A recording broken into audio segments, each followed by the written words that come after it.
Audiobook Cristão apresenta Transformando Corações. Autor, Dimas Júnior. Locução, Dimas Júnior. Prefácio.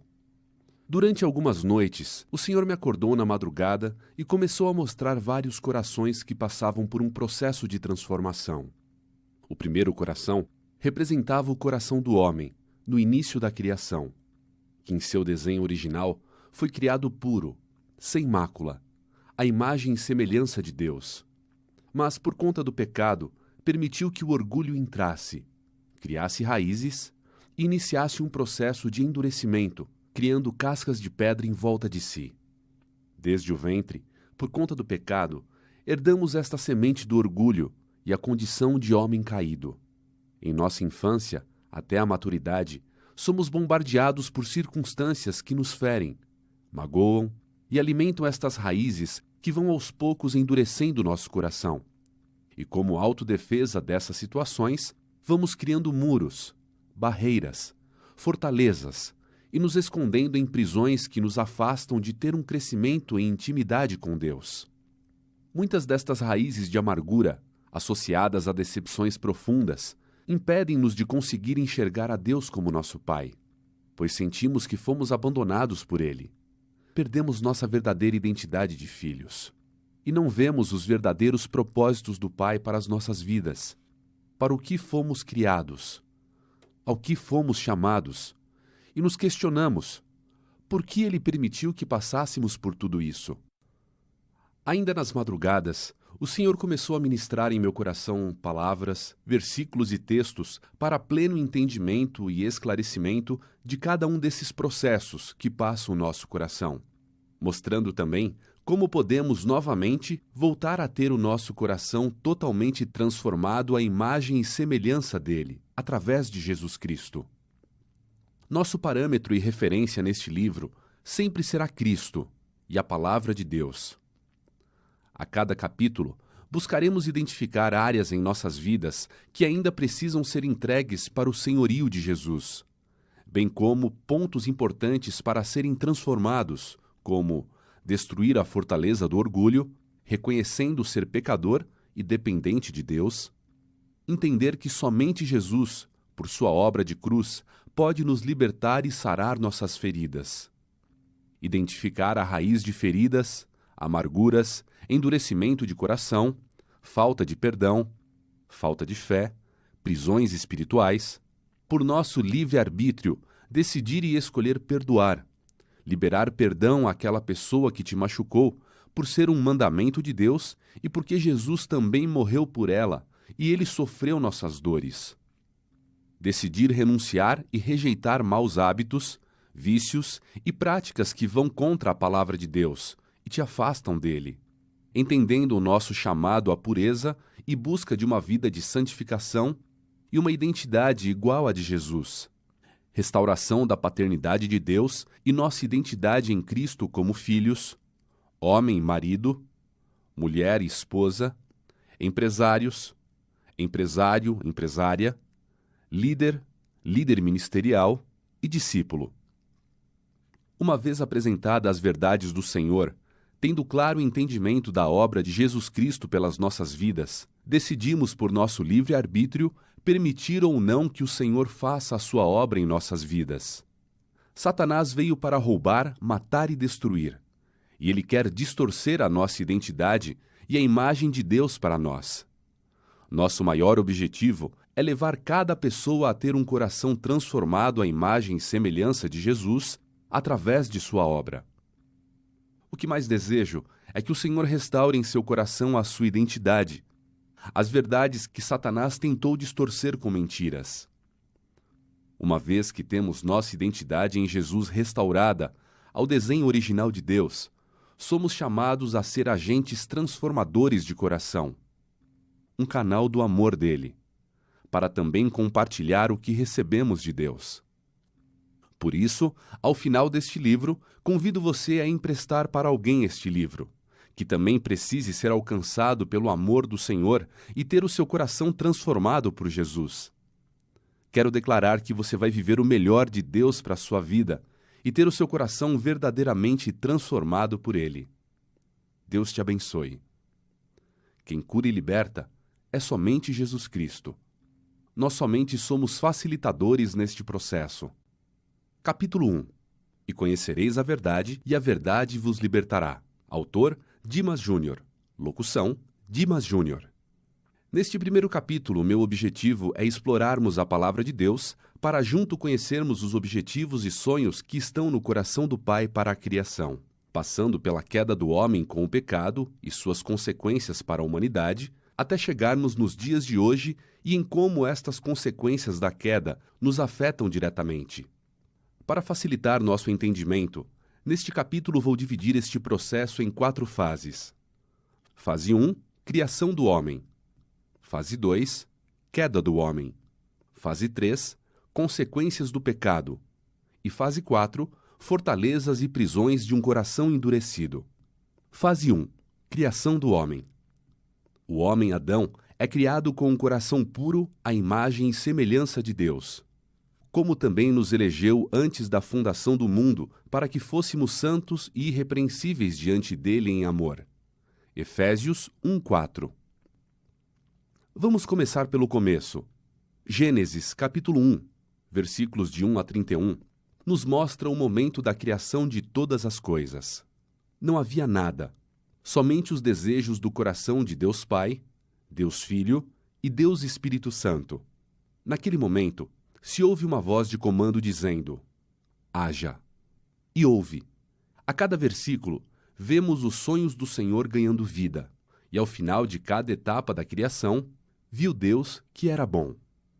No princípio criou Deus o céu e a terra era sem forma e vazia, e havia trevas sobre a face do abismo, e o Espírito de Deus se movia sobre a face das águas. E disse Deus: haja. Gênesis, capítulo 1, de 1 a 31. E viu Deus tudo quanto tinha feito, e eis que era muito bom. E foi a tarde e a manhã, o dia sexto. Ao final do sexto dia, Deus havia acabado os céus, a terra e todo o seu exército, e por fim descansou no sétimo dia. Vamos parar um instante no momento da criação do homem. E disse Deus: façamos o homem à nossa imagem, conforme a nossa semelhança, e domine sobre os peixes do mar, e sobre as aves dos céus, e sobre o gado, e sobre toda a terra, e sobre todo réptil que se move sobre a terra. E criou Deus o homem à sua imagem, a imagem de Deus o criou. Homem e mulher os criou. Gênesis, capítulo 1, versículos 26 e 27. Ao lermos Gênesis, capítulo 1, versículos 26 e 27, observamos 2 aspectos muito importantes. Primeiro, o homem foi criado à imagem e semelhança de Deus. Portanto, ele era puro, ainda intocado pelo pecado e pela queda. Segundo aspecto, o homem foi chamado para dominar sobre a criação de Deus. Ou seja, antes do pecado, os únicos seres humanos puros conforme os propósitos da criação de Deus e que tinham autoridade de domínio sobre a criação foram Adão e Eva. Avançando para o versículo 28 até o 30 do mesmo capítulo, e mais à frente, em Gênesis capítulo 2, versículos 16 e 17, vemos o Senhor fazendo uma aliança com o homem, Adão, dizendo que ele tem autoridade para frutificar, multiplicar e encher a terra, sujeitando-a, ou seja, tendo domínio sobre ela, delineando suas responsabilidades para com a criação e sua direção a respeito da árvore do conhecimento do bem e do mal. E Deus os abençoou, e lhes disse: frutificai e multiplicai-vos, e enchei a terra, e sujeitai-a, e dominai sobre os peixes do mar e sobre as aves do céu, e sobre todo o animal que se move sobre a terra. E disse Deus: eis que vos tenho dado toda a erva que dê semente, que está sobre a face de toda a terra, e toda árvore em que dá fruto que dê semente, ser-vos-á para mantimento, e a todo o animal da terra, e a toda a ave dos céus, e a todo o réptil da terra em que há alma vivente, toda a erva verde será para mantimento. E assim foi. Gênesis capítulo 1, versículos de 28 a 30. E ordenou o Senhor Deus ao homem, dizendo: de toda a árvore do jardim comerás livremente, mas da árvore do conhecimento do bem e do mal, dela não comerás. Porque no dia em que dela comeres, certamente morrerás. Gênesis, capítulo 2, versículos 16 e 17. Esta é a primeira aliança que Deus firma com o homem, Adão, sendo chamada de aliança adâmica. Agora, guarde esta ilustração. Olhe para esta aliança como uma procuração de Deus, passando para as mãos de Adão toda a autoridade e domínio sobre toda a sua criação. Fase 2. Queda do homem. Na tentação de Satanás e com o pecado de Adão e Eva, entra o orgulho no coração do homem e ocorre o rompimento da comunhão com Deus. Eis que em iniquidade fui formado, e em pecado me concebeu minha mãe. Salmo 51, versículo 5. Quando Adão e Eva deram ouvidos a Satanás, eles passaram para a sua mão a procuração dada por Deus, onde eles tinham o direito para exercer domínio e autoridade sobre toda a criação. Neste momento, ocorre o rompimento da comunhão de Deus e o homem, e Satanás passa a ter o direito legal de atuar sobre a vida deles e toda a sua descendência. Então a serpente disse à mulher: certamente não morrereis, porque Deus sabe que no dia em que dele comerdes, se abrirão os vossos olhos, e sereis como Deus, sabendo o bem e o mal. E viu a mulher que aquela árvore era boa para se comer, e agradável aos olhos, e árvore desejável para dar entendimento. Tomou do seu fruto e comeu, e deu também a seu marido, e ele comeu com ela. Gênesis, capítulo 3, versículos de 4 a 6. Antes de Adão e Eva pecarem, eles estavam enxertados em Deus. Mas quando decidiram pecar, foram separados de Deus. Tanto que Deus pergunta para Adão: onde você está, Adão, que eu não te encontro? É claro que Deus sabia onde estava Adão. Ele não estava testando Adão. Estava perguntando: Adão, onde você está? Porque eu não vejo mais você em mim. Antes de comer do fruto da árvore do conhecimento do bem e do mal, Adão acreditou em Satanás, não em Deus. Adão via segundo Deus. E no Éden, ele tinha o direito legal. Podia fazer de tudo, qualquer coisa. Porém, quando ele acreditou na mentira do diabo, de que seus olhos seriam abertos, não morreriam e seriam como Deus, ele deixou de crer em Deus. Neste momento, entra no coração do homem o mesmo pecado do orgulho, que causou a queda de Satanás ao querer ser como Deus. Adão, quando cria em Deus, vivia de uma forma, pois quando ele se revestia da glória de Deus, não se via nu. Gênesis, capítulo 2, versículo 25. E ambos estavam nus, o homem e a sua mulher, e não se envergonhavam. Mas quando ele creu em Satanás, ele passou a viver segundo o sistema desse mundo. Passou a ter o conhecimento do bem e do mal, ser autossuficiente, e se viu nu. Foi despido da glória de Deus. Então foram abertos os olhos de ambos, e conheceram que estavam nus, e coseram folhas de figueira, e fizeram para si aventais, e ouviram a voz do Senhor Deus, que passeava pelo jardim na viração do dia.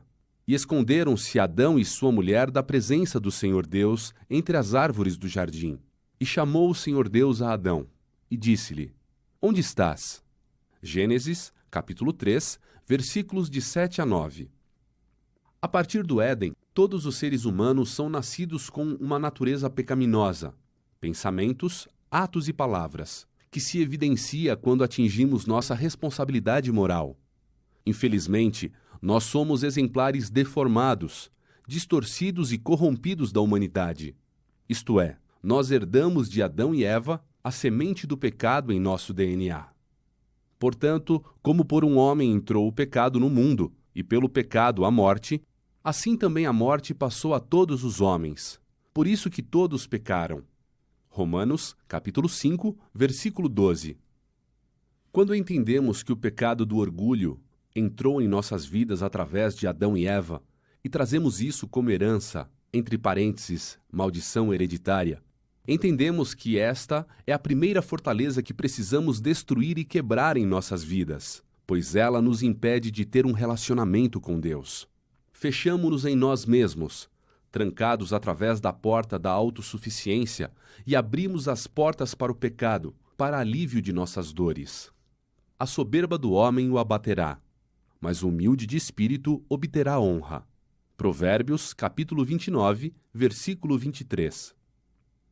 Fase 3. Consequências do pecado. Início de endurecimento do coração. Porque do coração procedem os maus pensamentos, mortes, adultérios, prostituição, furtos, falsos testemunhos e blasfêmias. Mateus, capítulo 15, versículo 19.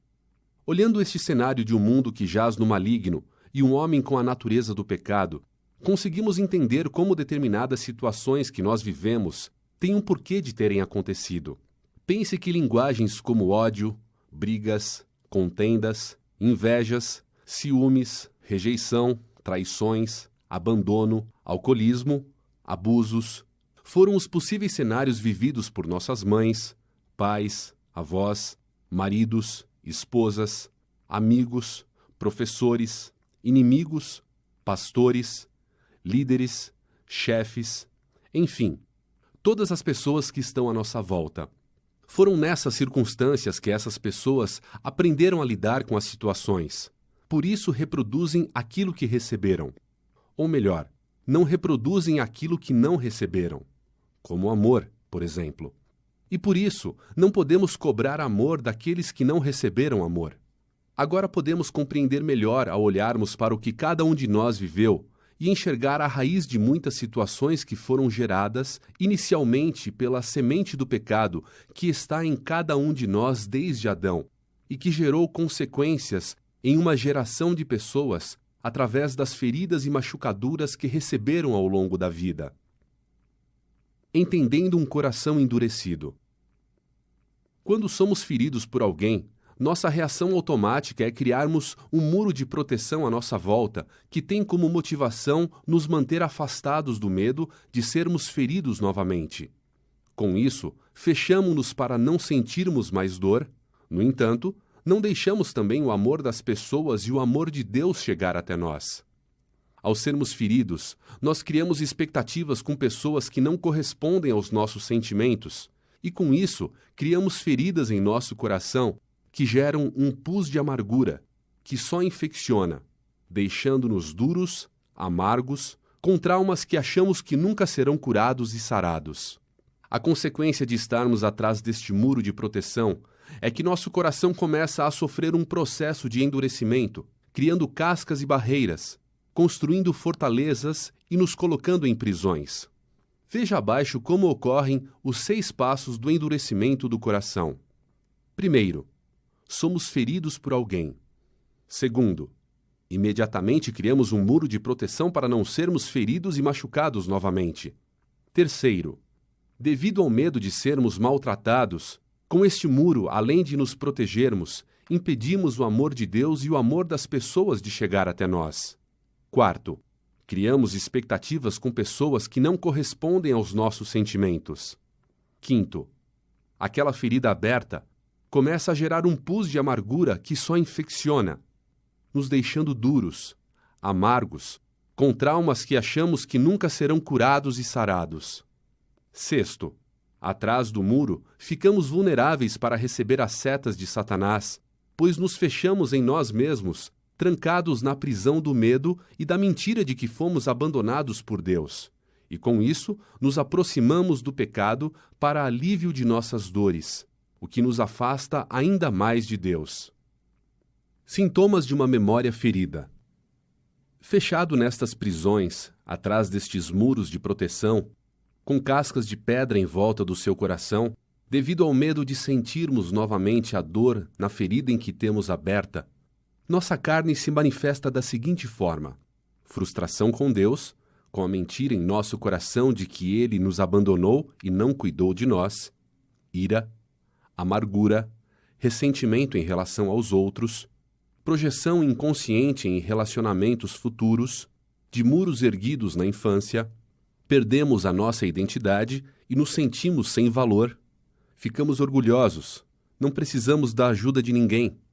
Interiormente, temos autopiedade. Exteriormente, somos arrogantes. Reproduzimos de algum modo aquilo que sofremos.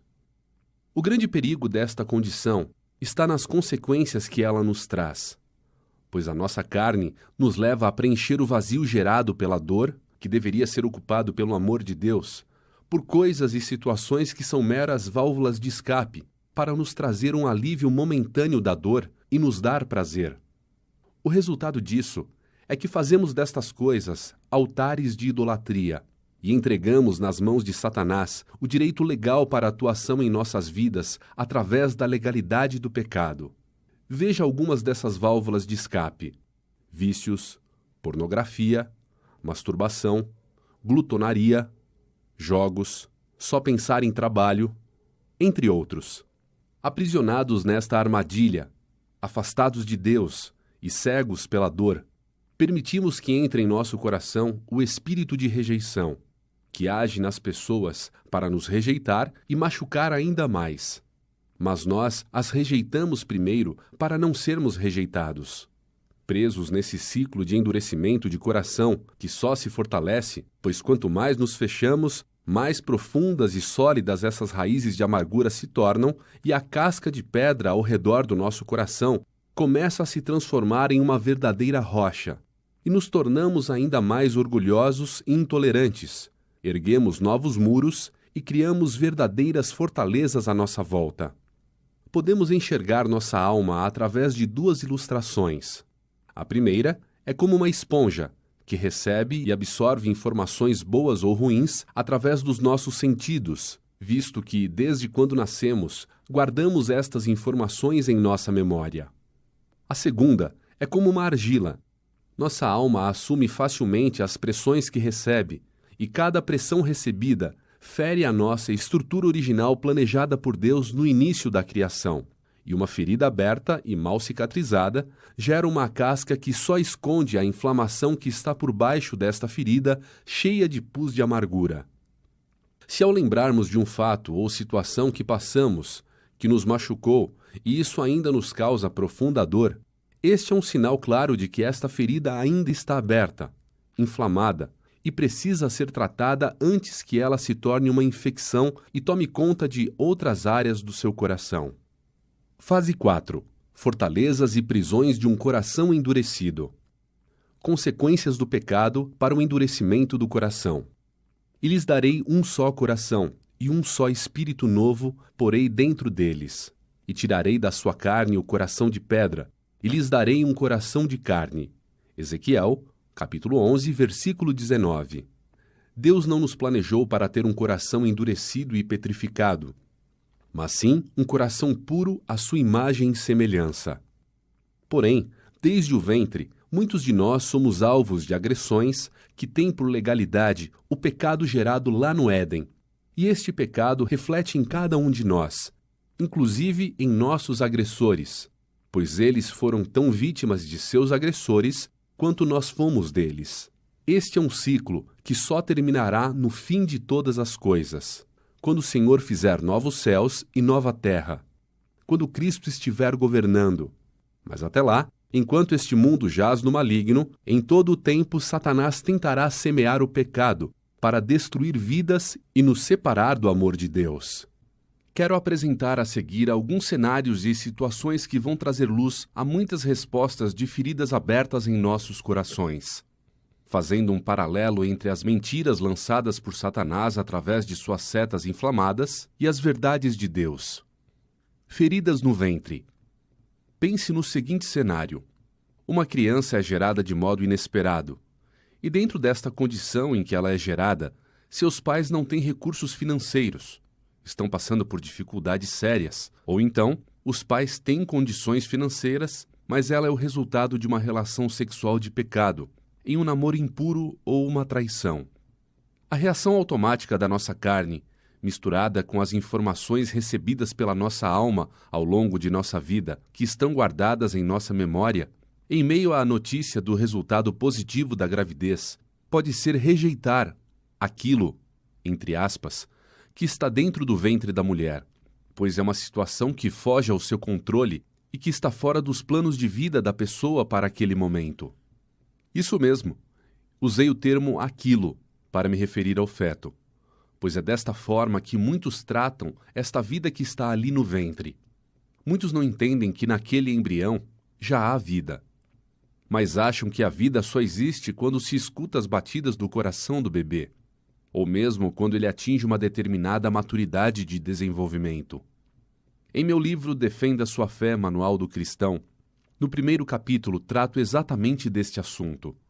O que aprendi com a Bíblia sobre o aborto, tirar a vida. E abordo este tema mostrando que para Deus, no momento em que é gerado o embrião, no encontro entre o espermatozoide com o óvulo, já existe a vida.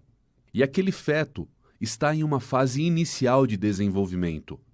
E de igual modo a uma criança, um jovem, um adulto ou um velho. A única diferença entre eles é a fase de vida em que estão. Ao rejeitar esta criança no ventre, tanto o homem quanto a mulher agridem não só o bebê, como também se agridem, verbalmente ou muitas vezes fisicamente, na tentativa de encontrar um responsável pela tragédia ou maldição, entre aspas, que precisarão carregar a partir de hoje por toda a vida deles. O casal decide então se livrar do problema e fazer um aborto, tirando a vida desta criança. Uma rápida pausa para um estudo científico. Masaru Emoto é um fotógrafo e autor japonês que executou experiências que consistem em expor a água a diferentes palavras e sons, congelá-la e tirar fotografias microscópicas das moléculas da água, examinando a aparência do cristal de água. Seus estudos mostram que as palavras fazem com que as moléculas de água se transformem e se comportem de formas diferentes dependendo do som que elas recebem. Em seu livro Mensagem da Água, e também no documentário O Poder da Água, disponível na internet, Emoto projetou sons, que aqui vou tratar como palavras de bênção, ou seja, palavras de amor, direcionadas para um recipiente com água. Após essa exposição, ele congelou 1 ml desta água e analisou em um microscópio os cristais de gelo em formação. Ele observou que esta água que recebeu palavras de bênção formava cristais um mais lindos que os outros. Na continuidade do experimento, ele pegou a mesma água e a expôs a palavras de maldição, ou seja, palavras de ódio, desonra, desrespeito, e observou que se formaram cristais de gelo que se apresentavam altamente deformados. Quando conheci esta experiência de Masaru Emoto, e por lidar há algum tempo com aconselhamento e ministração de cura interior e libertação, veio-me ao coração o discernimento de que aquele embrião, que é 100% líquido ainda, pois o espermatozoide e o óvulo são líquidos, ao receber palavras de ódio, rejeição, desprezo e desrespeito, assim como a água do experimento, também começa a sofrer uma deformação em sua estrutura. O mesmo ocorre com cada um de nós, visto que somos 70% de água em nossa estrutura corporal. E ao sermos agredidos e ofendidos, nossa estrutura interior começa a sofrer modificações. No instante deste insight de discernimento, começou a fazer sentido a formação das casquinhas de pedra em nosso coração, que o Senhor me mostrou desde quando somos gerados. Muito bem. O desprezo dos pais é a oportunidade que Satanás precisa para ter legalidade sobre a vida desta criança. Não só para lançar dados inflamados de rejeição, mas também gerar informações em seu interior de que ela é um problema, que não foi desejada, que não presta para nada, que nasceu na hora errada, que é um erro. Outra situação que também dá oportunidade para as setas de Satanás entrarem é a expectativa dos pais em querer que uma criança nasça com um determinado sexo, mas se decepcionam ao descobrirem que a criança tem outro sexo. Neste caso, a criança cresce a vida toda se esforçando em agradar os pais para ser aceita e vive de um pensamento de que, entre aspas, ela é um erro desde o começo. Ter o pai, mas principalmente a mãe que está gerando a criança como dependente química, usuária de drogas, fumante, sofrendo abusos, sendo agredida, entre outros, também dão direito ao inimigo de atuar sobre esta criança, lançando setas e criando feridas em seu coração que mais tarde aparecerão em sua juventude, adolescência e na maturidade, como traumas, medos, rebeldia, insegurança, entre outros. Os pais, neste processo de gerar, têm uma responsabilidade muito grande de transmitir bênçãos ou maldições para seus filhos desde o ventre. Tudo o que vimos de setas lançadas por Satanás pela rejeição no ventre são mentiras para tentar nos afastar do amor de Deus, que nos desejou e planejou primeiro, antes mesmo de nossos pais. Veja as verdades que nosso Pai tem a nos dizer sobre nós. Antes da criação do mundo, Deus já nos havia escolhido para sermos dele, por meio de nossa união com Cristo, a fim de pertencermos somente a Deus e nos apresentarmos diante dele sem culpa, por causa do seu amor por nós. Efésios 1:4. Meus ossos não te eram encobertos, quando fui formado ocultamente e tecido nas profundezas da terra. Os teus olhos viram meu corpo ainda informe, entre parênteses, como um embrião. E em teu livro foram registrados todos os meus dias, prefixados, antes mesmo que um só deles existisse. Salmos 139, versículos 15 e 16. Antes do seu nascimento, quando você ainda estava na barriga da sua mãe, eu o escolhi e separei para que você fosse um profeta para as nações. Jeremias 1:5. Feridas durante a vida.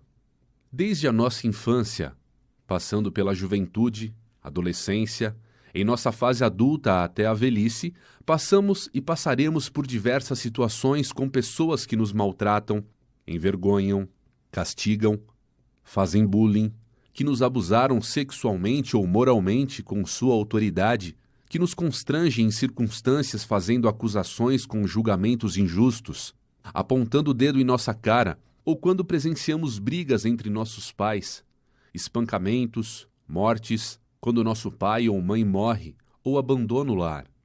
Enfim, muitas circunstâncias onde somos feridos profundamente.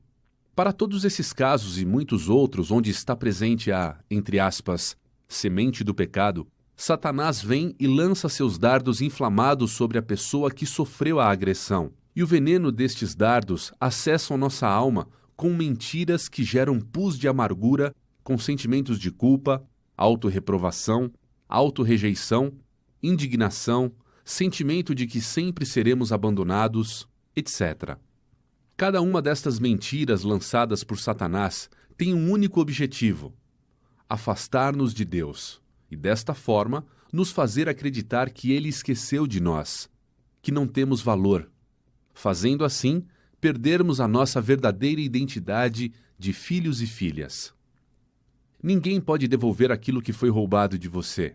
A agressão em nossa intimidade dilacera a alma, deixando uma ferida difícil de cicatrizar, pois ela é alimentada pelas memórias que sempre são ativadas pelo inimigo, para te fazer lembrar do dia daquele trauma e fazer você reviver cada um daqueles sentimentos que estavam presentes no veneno dos dardos lançados pelo inimigo.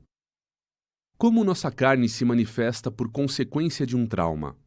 Vimos mais acima que, para nos protegermos das agressões que sofremos e evitar a repetição de um trauma, ou para impedir que ele venha à nossa lembrança, nós criamos autodefesas, e para cada uma delas, nossa carne se manifesta e reage de modo diferente, trazendo consequências que afetam nosso relacionamento com Deus, com as outras pessoas e distorce nossa identidade. Uma destas reações da nossa carne é a frustração com Deus, onde declaramos, entre aspas, Deus me abandonou, esqueceu de mim. Outra reação é a ira, amargura, ressentimentos em relação aos outros. Ficamos orgulhosos, mostrando que não dependemos de ninguém, e nos tornamos arrogantes e intolerantes com as outras pessoas sem percebermos. Alguns indicativos de uma alma doente como reação de nossa carne ferida. Primeiro indicativo: pessoas inseguras que vivem ameaçando as outras pessoas ou evocando a própria autoridade. Segundo, alma angustiada com o coração apertado e oprimido. Terceiro, decepções constantes por ter sofrido abuso moral ou sexual, com ausência de sonhos e prazer sexual no casamento. Vida sem objetivo, vazio existencial. Quarto, mesquinhez e e incapacidade de usufruir os bens, o conhecido mão fechada, ou o seu oposto, o esbanjador, gastador sem limites. Quinto, baixa autoestima e complexo de inferioridade, e um desconforto em receber elogios. Sexto, medo e dificuldade de dizer não às outras pessoas. Sétimo, chantagem e tentativa de manter os outros presos às suas vontades. Oitavo, ciúmes, insegurança e desconfiança extrema. Nono, sentimento de inveja e sempre fazer comparações de sua vida com a vida de outras pessoas. Décimo, mania de doença por carência, rejeição e insegurança. 11º, sempre ficar se justificando para se defender. 12º, profunda tristeza em seu coração, não tendo alegria em nada daquilo que faz. 13º, excesso de timidez, ficando paralisado diante das outras pessoas. 14º, entre outros. Fechados em nós mesmos, com a nossa alma doente, Satanás fica ao nosso derredor dando risada desta condição em que estamos, lançando cada vez mais setas para ficarmos a um passo de cair em mais uma de suas ciladas, para uma queda ao fundo do poço e um distanciamento ainda maior de Deus. Por conta de toda esta frustração e medo que são gerados em nós, sentimos um profundo vazio em nosso coração que precisa ser preenchido por algo. E ao invés de buscarmos preencher este vazio em Deus e na Sua Palavra, que é a nossa melhor fonte de bênção, procuramos por algo para ser fonte de suprimento de nossas carências emocionais e de prazer. Aí está a cilada do inimigo: substituir Deus por outra fonte para criarmos altares de idolatria. Altares de idolatria que criamos como reação da nossa alma. Primeiro, glutonaria. Comer em excesso não para se alimentar, mas para saciar o prazer de comer. Segundo, sexo insaciável. Pornografia, masturbação. Terceiro, vícios. Jogos, cigarro, bebidas, drogas, etc. Quarto, trabalho em excesso. Entre parênteses, workaholic, viciado em trabalho. Quinto, acumulação compulsiva. Sexto, compensar a frustração fazendo de tudo para uma determinada pessoa: filho, filha, namorado, namorada, marido, esposa, animal de estimação. Sétimo, idolatria ao dinheiro. Oitavo, superproteção excessiva por medo. Nono, entre outros.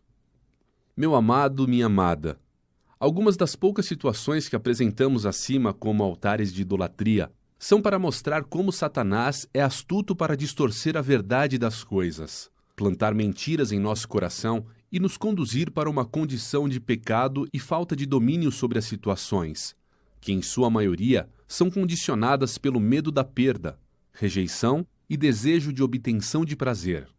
Precisamos ser sinceros com nós mesmos neste momento e reconhecer o que temos colocado no lugar de Deus, e conseguir enxergar a raiz desta decisão de fazer algo ou alguém como fonte em nossas vidas. Precisamos, em humildade, reconhecer que nesta condição estamos em pecado e nos afastando de Deus. E é isso que o diabo mais quer. Claramente conseguimos enxergar que estas possíveis situações presentes em nossas vidas, sejam por autodefesas e reação da nossa carne, são sintomas de uma alma ferida por influência de circunstâncias que em algum momento nos machucaram, traumatizaram e que têm por raiz a semente do pecado. Todo o pecado é a quebra da comunhão com Deus. Satanás usa da própria palavra, entre parênteses, lei, para reivindicar o direito de atuar em nossa vida na área em que o pecado entrou. Ao olharmos para os pecados que cometemos, precisamos enxergar as consequências destrutivas que os mesmos trazem sobre nossas vidas e nossas famílias. Ok, aí você me diz, eu sei que tudo isso é pecado, mas você não sabe o quanto foi duro passar por aquela situação. Só eu sei o quanto eu sofri naquele dia e ninguém pode pagar o preço daquela dor que eu senti. Eu não consigo perdoar aquela pessoa, não consigo deixar de lembrar daquele dia. Me sinto preso, presa àquela situação, àquela cena. Como eu posso sair desta condição e sarar estas feridas? Meu irmão, minha irmã, o Senhor, por seu imenso amor por nós, deu seu primogênito Jesus Cristo para morrer e pagar o preço do pecado de cada um de nós, inclusive daquelas pessoas que nos feriram e machucaram. Quero que você se alegre agora, pois o Senhor quer te ver com o coração totalmente transformado e sarado conforme a sua imagem e a sua semelhança, e Ele nos deu Jesus para alcançarmos essa transformação. A palavra de Deus nos diz que Jesus sabe o preço da nossa dor e é dele que vamos falar no próximo capítulo. Verdadeiramente, Ele tomou sobre si as nossas enfermidades e as nossas dores levou sobre si, e nós o reputávamos por aflito, ferido de Deus e oprimido. Mas Ele foi ferido por causa das nossas transgressões e moído por causa das nossas iniquidades. O castigo que nos traz a paz estava sobre Ele, e pelas suas pisaduras fomos sarados. Todos nós andávamos desgarrados como ovelhas. Cada um se desviava pelo seu caminho. Mas o Senhor fez cair sobre Ele a iniquidade de nós todos. Ele foi oprimido e afligido, mas não abriu a sua boca. Como um cordeiro foi levado ao matadouro, e como a ovelha muda perante os seus tosqueadores, assim ele não abriu a sua boca. Isaías 53, versículos de 4 a 7. O que vimos até aqui? Primeiro, no início, Deus criou o homem com um coração puro à sua imagem e semelhança. Segundo, Deus fez a primeira aliança com Adão, dando autoridade para ele dominar sobre toda a terra e sua criação. Terceiro, Adão e Eva escutam a Satanás e pecam, passando para as mãos dele toda a autoridade e o direito legal para atuar sobre a terra e a humanidade. Quarto, ocorre o rompimento da comunhão com Deus e entra o orgulho, entre aspas, no coração do homem, e a semente do pecado na descendência de Adão e Eva. Quinto, devido à semente do pecado no homem, vimos as consequências geradas na vida de cada um de nós quando somos feridos e machucados. Sexto, por medo de sermos machucados novamente, criamos uma autodefesa e levantamos muros e fortalezas de pedra em volta de nosso coração. E nossa carne se manifesta e reage, de modo a trazer consequências que afetam o nosso relacionamento com Deus e com as outras pessoas, distorcendo a nossa identidade. Sétimo, afastados de Deus, criamos altares de idolatria que são válvulas de escape que fazemos de fonte para suprimento de nossas carências emocionais e de prazer. Oitavo, Deus tem uma solução. Envia o seu Filho Jesus Cristo para morrer pelos nossos pecados e pelos pecados daqueles que nos machucaram, oferecendo a nós o direito de escolha através do perdão, de sermos livres destas prisões e sararmos nossas feridas pelo poder do seu sangue. Capítulo 2. Conhecendo a obra de Jesus Cristo. É importante que você conheça as verdades sobre o que a palavra nos ensina a respeito de quem é Jesus e o que ele fez pelas nossas vidas em sua morte na cruz. Disse-lhes Jesus: Eu sou o caminho e a verdade e a vida. Ninguém vem ao Pai senão por mim. João, capítulo 14, versículo 6. Quem é Jesus para você? Diante do pecado que separou o homem de Deus e que gerou consequências para toda a humanidade, desde Adão até nós, fazendo com que o inimigo tivesse o direito legal de nos afligir, Deus, em seu plano perfeito, enviou seu primogênito, Jesus, que foi gerado em uma virgem, Maria, que está em Isaías, capítulo 7, versículo 14, e Mateus, capítulo 1, versículo 23, por ação do Espírito Santo, que está em Lucas, capítulo 1, versículo 35, e Mateus, capítulo 1, versículo 18, sem a semente do pecado do homem, que está em Hebreus, capítulo 7, versículo 26. Ele viveu sem pecado, mesmo sendo tentado como homem, mas não usurpou ser como Deus, e morreu sem pecado. Filipenses, capítulo 2, versículos de 6 a 8, e Romanos, capítulo 5, versículo 19. Jesus foi julgado pelos homens e condenado à pior morte que alguém poderia ter, a morte de cruz. Sofreu calado, obediente e firme em seu chamado até o fim em sua morte. Isaías, capítulo 53, versículo 7. Julgado mesmo sem pecado algum, Jesus foi ao inferno, mas a morte não pôde retê-lo. Atos, capítulo 2, versículo 24. E ao terceiro dia, ressuscitou trazendo consigo as chaves da morte e do inferno, que estavam com Satanás. Apocalipse, capítulo 1, versículo 17 e 18. Tomando, assim, das mãos dele o direito legal de atuar sobre as nossas vidas. Sendo assim, a partir de então todo aquele que nele crer como Senhor e Salvador de suas vidas terá seus pecados perdoados. Será salvo. João, capítulo 3, versículo 18, e Marcos, capítulo 16, versículo 16.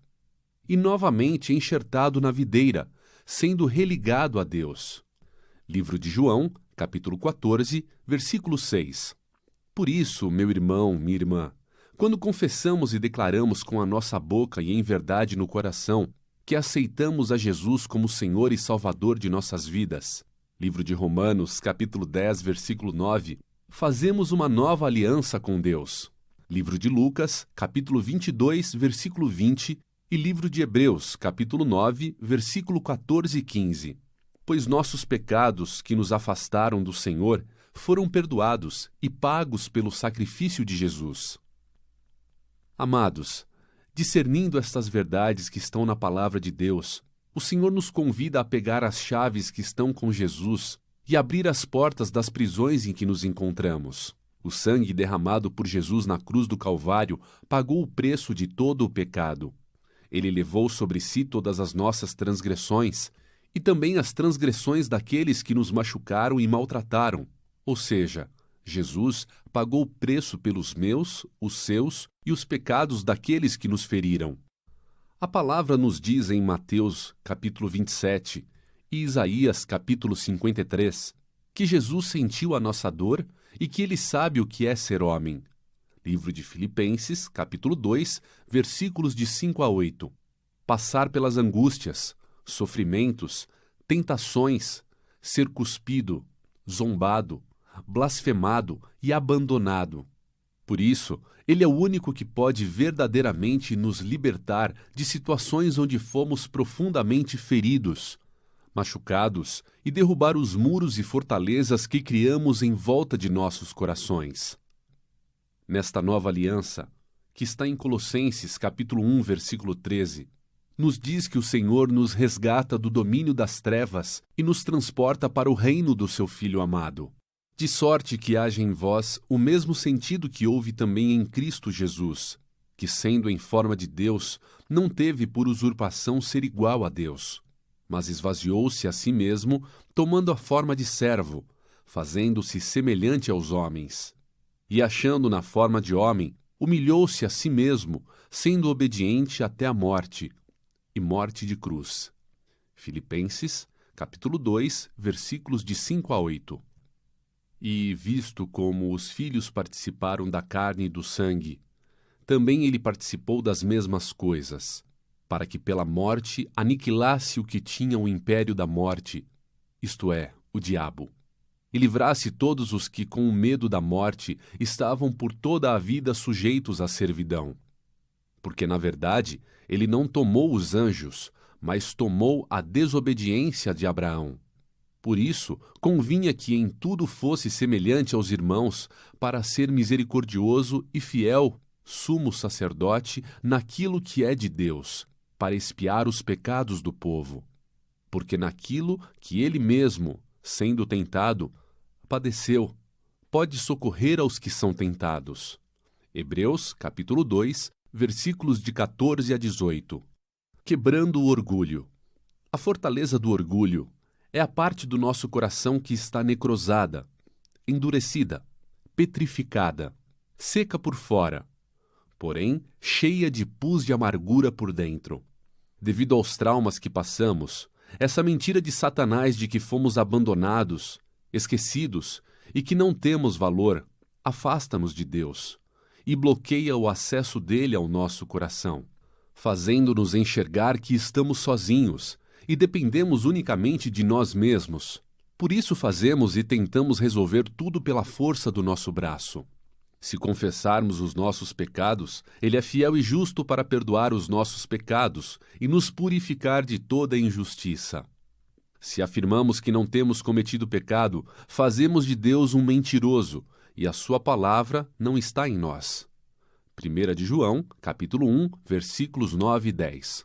E quando vós estáveis mortos nos pecados e na incircuncisão da vossa carne, vos vivificou juntamente com ele, perdoando-vos todas as ofensas, havendo riscado a cédula que era contra nós nas suas ordenanças, a qual de alguma maneira nos era contrária, e a tirou do meio de nós, cravando-a na cruz e despojando os principados e potestades, os expôs publicamente e deles triunfou em si mesmo. Colossenses, capítulo 2, versículos de 13 a 15. Quando discernimos as mentiras do inimigo em nossas vidas e reconhecemos verdadeiramente a obra de Jesus e seu sangue derramado na cruz, nos rendemos e declaramos, ligando na terra e nos céus, no mundo físico e no mundo espiritual, que precisamos e dependemos do Senhor. Quebramos esta fortaleza do orgulho e damos acesso para o sangue de Jesus entrar em nosso coração e começar a acessar as áreas que precisam ser tratadas e transformadas por Ele. Muitos dos pecados em que nos encontramos hoje e que nos afastam de Deus são consequências e sintomas destas feridas ainda abertas em nossos corações. E do mesmo modo que decidimos praticá-las para camuflar a dor e sentir prazer, precisamos decidir rejeitá-las, tirando-as do altar de idolatria em que as colocamos, para deixar o Senhor se tornar a nossa verdadeira fonte. Ninguém, nenhum homem pode devolver aquilo que nos foi roubado. Somente Jesus, porque na cruz Ele pagou um alto preço pelos pecados de todos.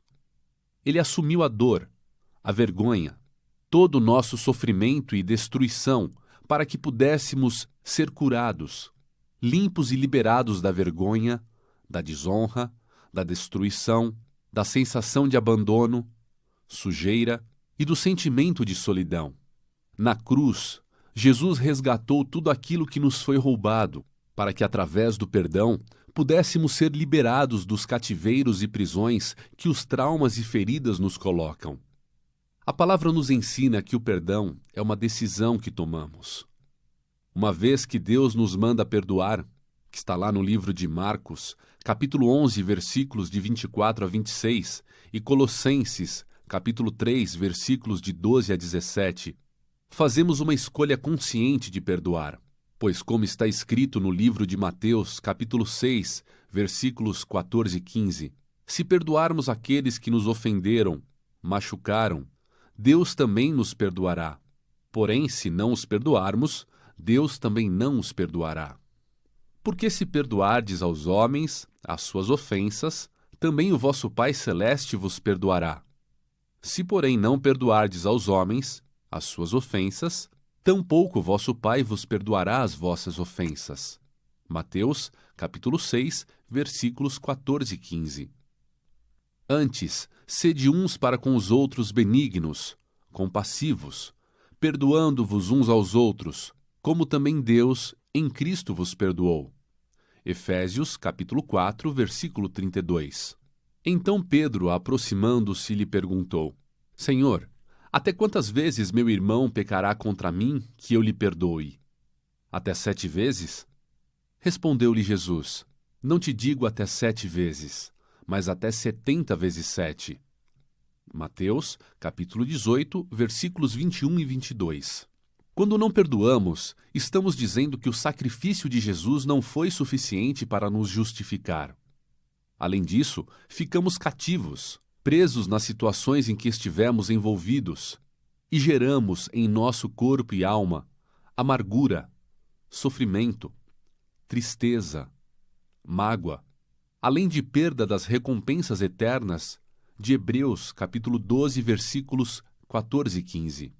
Segui a paz com todos e a santificação, sem a qual ninguém verá o Senhor, atentando diligentemente, porque ninguém seja faltoso, separando-se da graça de Deus. Nem haja alguma raiz de amargura que, brotando, vos perturbe, e por meio dela, muitos sejam contaminados. Livro de Hebreus, capítulo 12, versículos 14 e 15. Não é fácil lidar com cicatrizes, principalmente quando falamos delas, sejam elas físicas e reais ou em nossa alma, guardadas em nossa memória e coração. Mas precisamos conseguir enxergá-las como marcas para lembrarmos como fomos forjados para ser quem nós somos hoje. Precisamos lembrar das dificuldades e vales que passamos, as dores que sentimos, mas também as vitórias, livramentos e alegrias que Deus nos deu em cada uma destas situações. Uma cicatriz que ainda dói é um claro sinal de que ela ainda é uma ferida mal curada, inflamada e cheia de pus, mas que precisa ser tratada para não se espalhar e dar uma infecção generalizada que pode nos levar até a morte espiritual e existencial, deixando-nos pessoas amargas, intolerantes, orgulhosas e duras de coração. Por isso é preciso querer estar com o coração transformado e com as cicatrizes bem curadas, para que quando colocarem o dedo nelas, não sentiremos mais dor, mas somente lembraremos delas. Para alcançarmos isso, precisamos primeiro olhar para Jesus, discernir sua obra de cruz e decidir entregar as dores destas feridas nas mãos do Senhor, para Ele iniciar um processo de cicatrização desta ferida. O perdão é a decisão de abrir mão, significa assumir o dano, ou seja, deixar aquele que te machucou e te feriu ir livre dos danos causados a você, e não o cobrar mais por este dano, uma vez que Jesus também pagou o preço pelo pecado dele e você decidiu entregar na cruz de Cristo esta perda que ele te causou. Somente quando verdadeiramente entendemos que Jesus também morreu na cruz pela vida daqueles que nos machucaram, é que conseguimos perdoar. O poder do sangue de Jesus neste processo do perdão é tremendo, pois ele rasga o escrito de dívida do ofensor e elimina o veneno da amargura do ofendido. Perdoar alguém não é esquecer simplesmente que algo errado aconteceu e relevar o erro cometido pela outra pessoa, ou mesmo deixar de apontar o erro só porque a pessoa já pagou pelo preço deste erro. Se fizermos isso, no primeiro caso, nos tornamos cúmplices deste erro, e no segundo caso, estamos desvalorizando a obra da cruz, pois achamos que a justiça já foi feita e foi o suficiente para pagar pelo dano que me foi causado. Perdoar é permitir que Jesus abra novamente aquela cicatriz infeccionada com pus de amargura e deixar fazer valer o preço do sangue derramado na cruz. Quando contamos para Jesus a nossa dor, todo o pus de amargura começa a ser expulso de dentro de nós. Então, com a unção do seu amor, o Senhor vem, limpa esta ferida e a fecha, para que se inicie então um processo de cicatrização, onde Ele, dia após dia, vai nos fortalecendo, para que sempre que a dor da lembrança desta ferida, no toque da cicatriz, doa cada dia menos, até o dia em que não doa mais, pois sempre lembraremos, Jesus pagou o preço. A restauração de um relacionamento destruído por uma ferida nem sempre é como antes. Porém, o perdão é um elemento essencial na restauração de uma relação. Por isso que muitas vezes o perdão acontece, mas a relação leva tempo para se restabelecer, pois é necessário reconstruir aquilo que foi destruído. Por isso que a palavra, em sua imensa sabedoria, nos mostra que no que depender de nós, devemos ter paz com todos. No que depender de vocês, façam todo o possível para viver em paz com todas as pessoas. Romanos, capítulo 2, versículo 18. Amados, muitas vezes é impossível conseguirmos sozinhos perdoar alguém, mas com Jesus somos completamente sarados e libertos desses cativeiros. Ele pagou o preço. O que Satanás quer é nos deixar presos, cativos nestas situações de amargura, medo, humilhação, desonra, infeccionando ainda mais o pus desta ferida que foi aberta em algum ponto de nossas vidas. Quando olhamos para a cruz, entendemos que o sacrifício de Jesus Cristo é absolutamente suficiente para cobrir as nossas dores e as maldições que nos eram contrárias foram cravadas na cruz e removidas inteiramente, de uma vez por todas, no mundo espiritual, mas não da nossa vida, no mundo físico, enquanto ainda não tivermos nos apropriado delas. Por isso, somente podemos nos apropriar desta libertação e quebra das maldições quando confessamos com a boca, visto que não basta somente crer no coração. Confessai as vossas culpas uns aos outros, e orai uns pelos outros, para que sareis. A oração feita por um justo pode muito em seus efeitos. Tiago, capítulo 5, versículo 16. Imagine uma conversa sua com Jesus, onde você está sentado ao lado dele, no momento da crucificação, e ele está ali, nu, com as duas mãos pregadas na cruz, com cortes e rasgos profundos em todo o seu corpo, fruto do açoitamento que sofreu, com uma coroa de espinhos cravada em sua cabeça, onde os espinhos duros, afiados e pontudos, atravessam e rasgam a sua pele, e seu corpo suando de sangue, de tanto sofrimento que suportou para cumprir juntamente com o Pai o plano de resgatar seus filhos da condenação. E você começa a contar as suas dores e seus problemas, que você não consegue perdoar aquela pessoa, irmão, irmã, amigo ou amiga, pai, mãe, chefe, líder, porque ele falou ou fez algo que não te agradou ou que te machucou profundamente.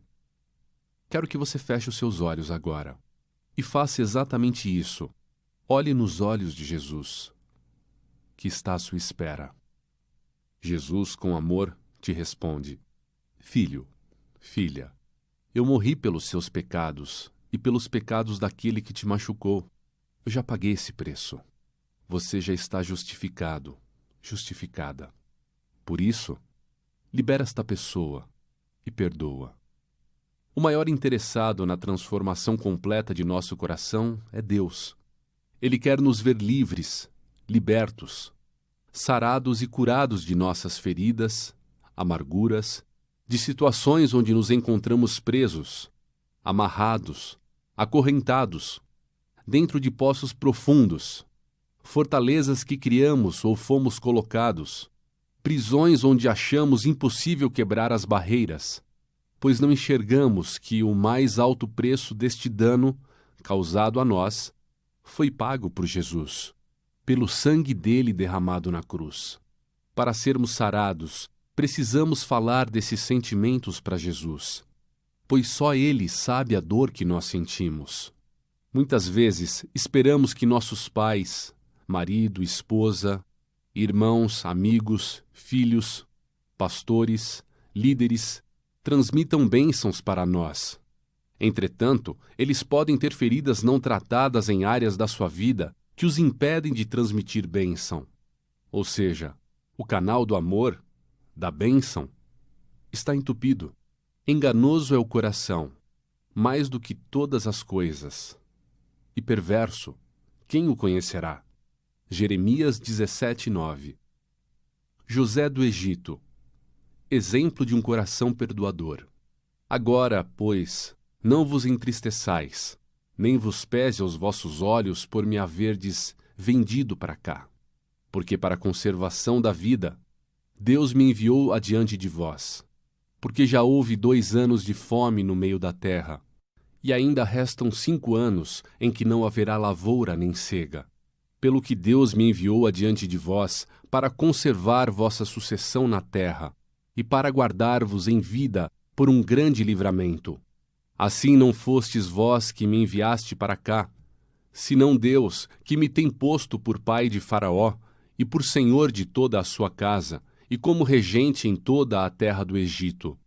Gênesis 45, versículos de 5 a 8. José só conseguiu perdoar seus irmãos que o venderam para o rei do Egito quando ele entendeu que Deus tinha um propósito maior para com ele. O propósito de Deus com José era de salvar milhares de vidas da fome que assolaria o Egito, bem como a sua família, descendência de Abraão. Se ele tivesse desprezado o sonho que Deus havia dado a ele, em Gênesis, capítulo 37, versículos de 6 a 11, o propósito de Deus nunca haveria de se cumprir na vida de José.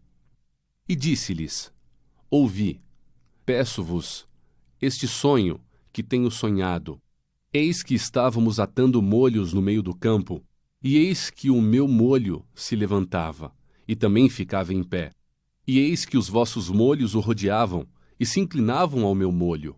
Então lhe disseram seus irmãos: Tu, pois, deveras reinarás sobre nós? Tu deveras terás domínio sobre nós? Por isso ainda mais o odiavam por seus sonhos e por suas palavras.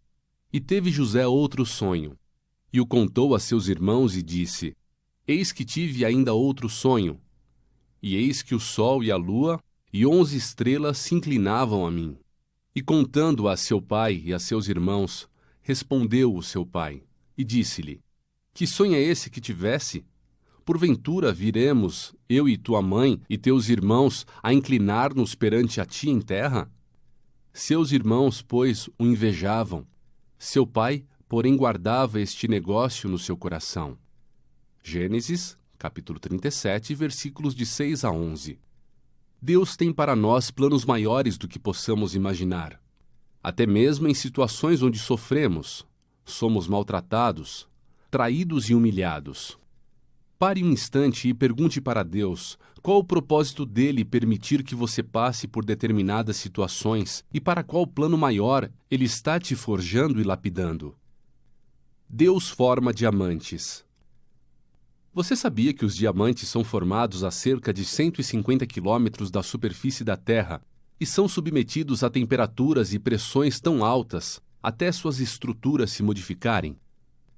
Passado o tempo, com a influência do calor e da pressão presentes neste ambiente opressivo, o carbono que existe ali começa a reorganizar suas moléculas de modo mais simétrico, dando a ele características de extrema rigidez, resistência e transparência.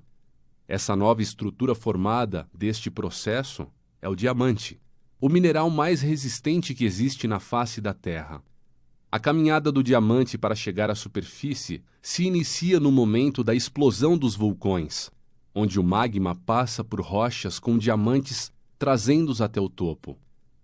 Lapidação do diamante.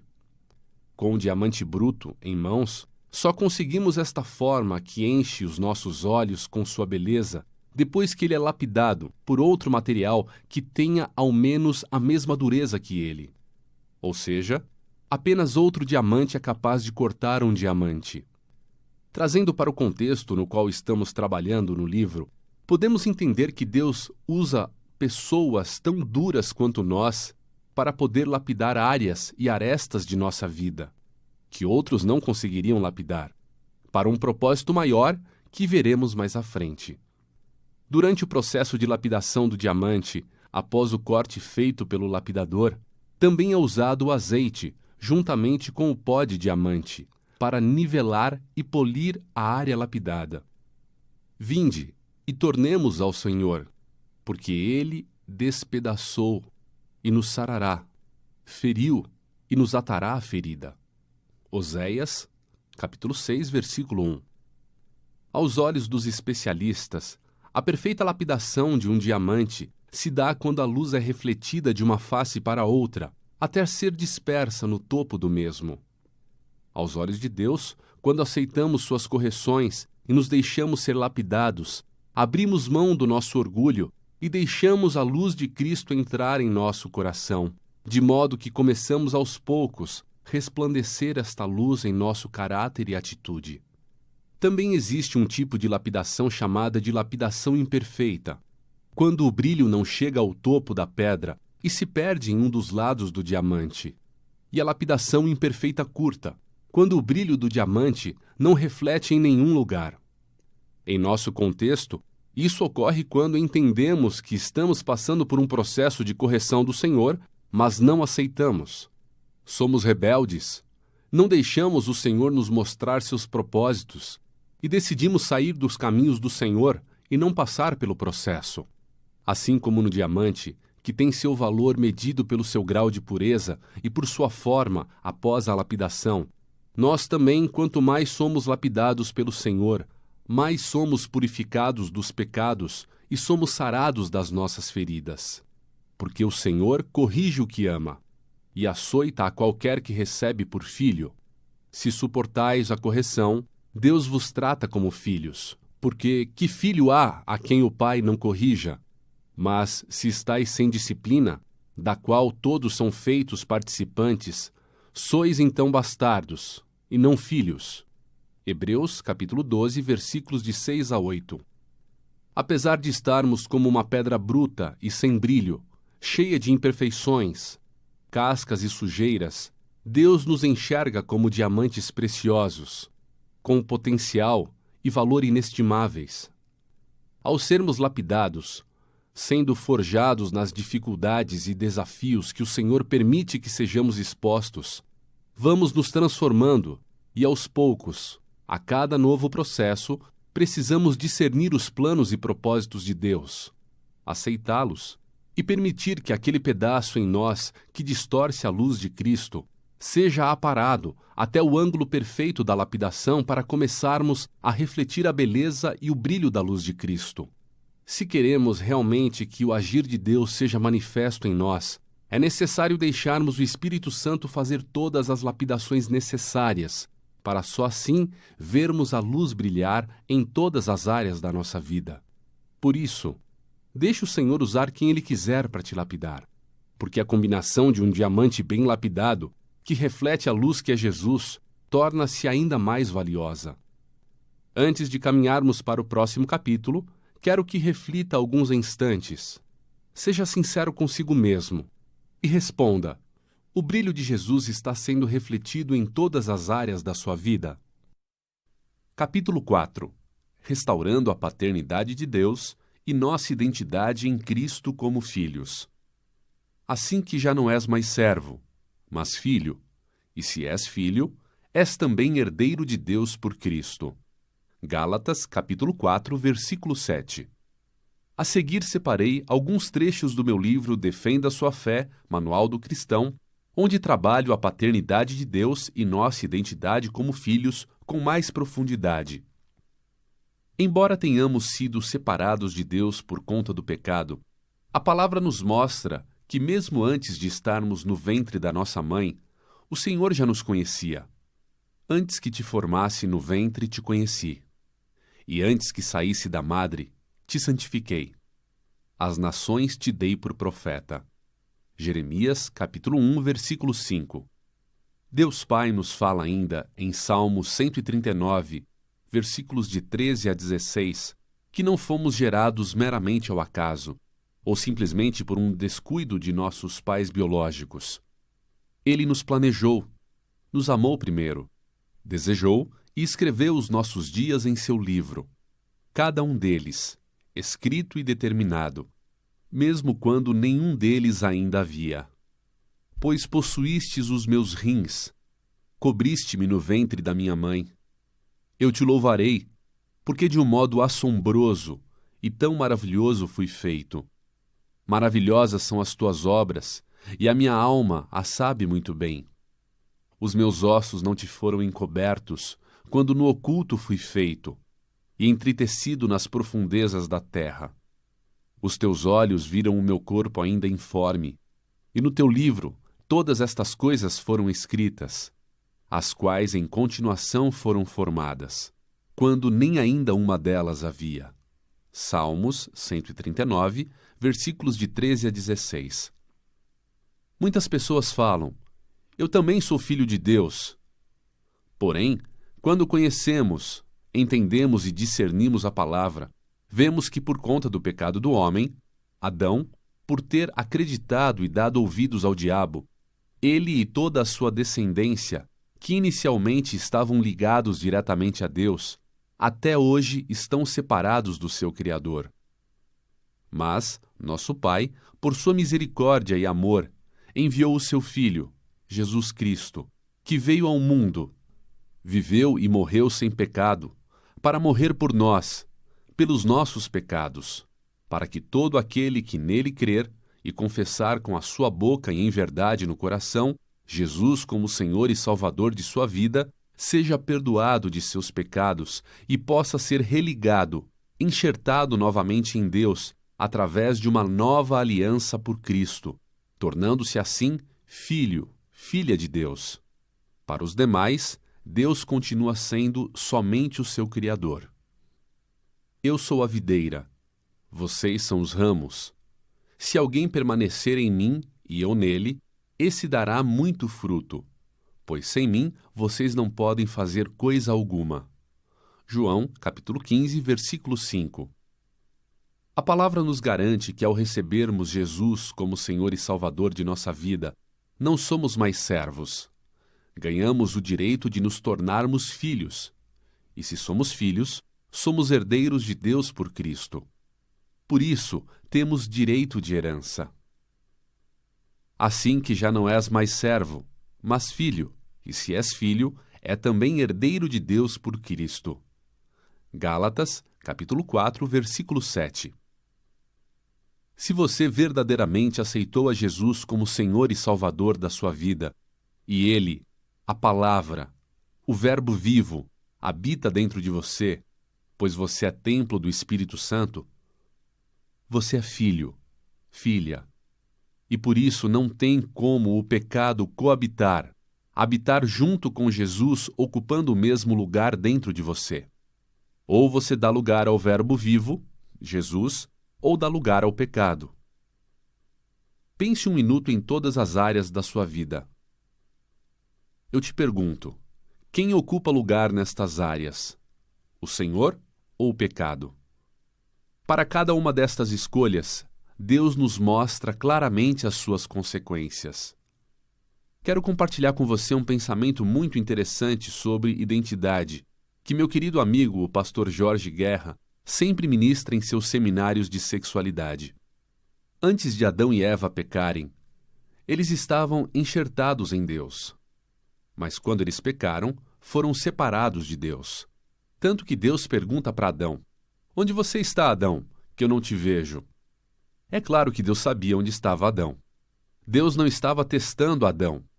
Deus estava perguntando: "Adão, aonde você está, porque eu não vejo mais você em mim?" Antes de comer do fruto da árvore do conhecimento do bem e do mal, Adão acredita em Satanás, não em Deus. Adão via segundo Deus. Ali no Éden, ele tinha o direito, permissão e podia fazer de tudo, qualquer coisa, pois ele já era filho de Deus. Ele não precisava fazer alguma coisa para ser filho. Porém, quando ele acreditou na mentira do diabo, ou seja, ele deixou de crer em Deus, crer que já era filho, e creu em Satanás, ele teve que comer de um fruto do conhecimento do bem e do mal para ser alguma coisa, ou seja, ser autossuficiente. Adão, quando cria em Deus, vivia de uma forma, pois quando ele se revestia da glória de Deus, não se via nu.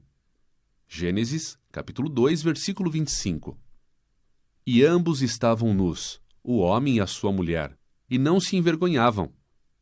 Mas quando ele creu em Satanás, ele passou a viver segundo o sistema deste mundo, passou a ter o conhecimento do bem e do mal, ser autossuficiente e se viu nu. Foi despido da glória de Deus. O maior pecado do ser humano é não crer. Quando lidamos com questões de sexualidade, encontramos pessoas com uma identidade deturpada, pois acreditam que a sua identidade é definida segundo o que tem praticado, e não segundo quem Deus diz que ela é.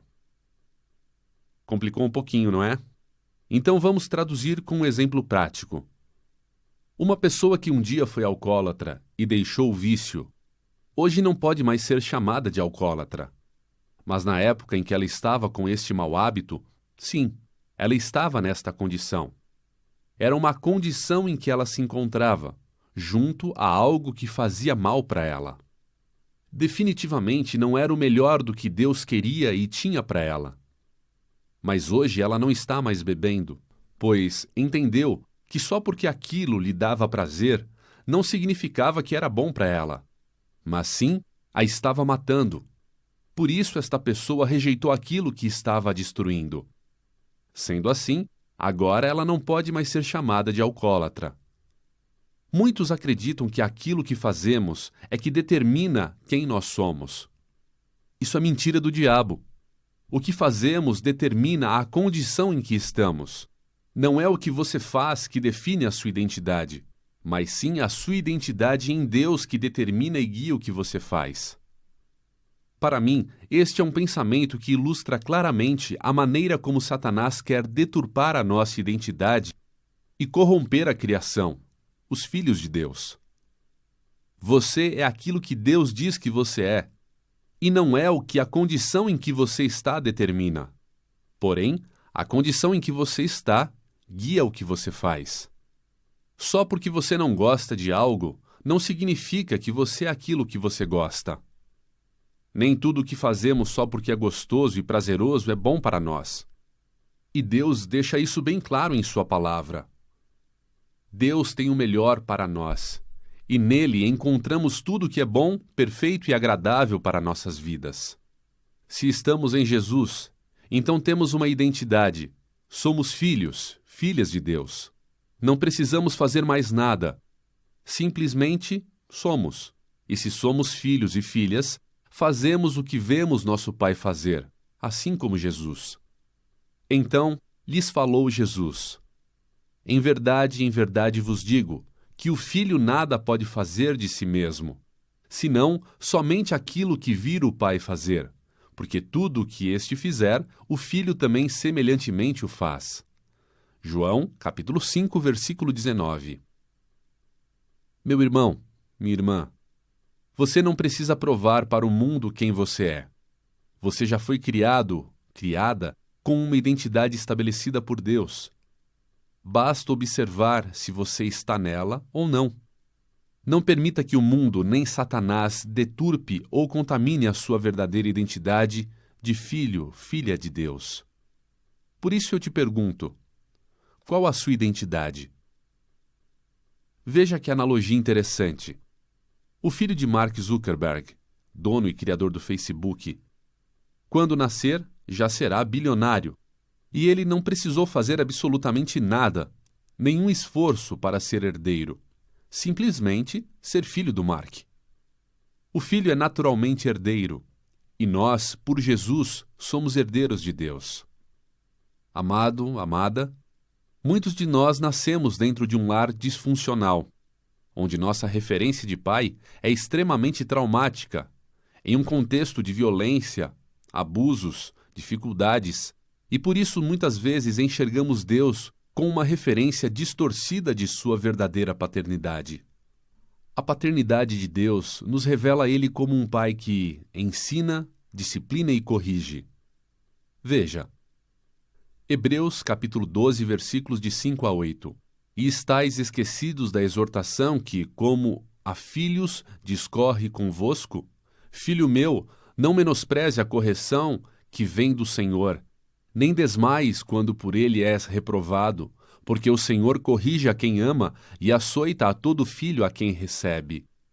É para a disciplina que perseverais. Deus vos trata como filhos. Pois que filho há que o pai não corrige? Mas se estáis em correção, de que todos têm se tornado participante. Logo, sois bastardos e não filhos.